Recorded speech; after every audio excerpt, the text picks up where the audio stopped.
पतिं सुरगुरुं वन्दे जगत्कारणं वन्दे पन्नगभूषणं मृगधरं वन्दे पशूनां पतिं वन्दे सूर्यशशाङ्कवलिनयनं वन्दे मुकुन्दप्रियं वन्दे भक्तजनाश्रयं च वरदं वन्दे शिवं शङ्करम् ॐ मृत्युञ्जयाय रुद्राय नीलकण्ठाय शम्भवे अमृतेशाय शर्वाय महादेवाय ते नमः।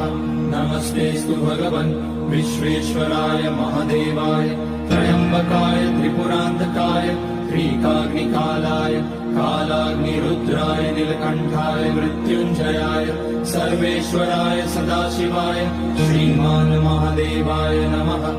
ॐ नमः शम्भवाय च मयोभवाय च नमः शङ्कराय च मयस्कराय च नमः।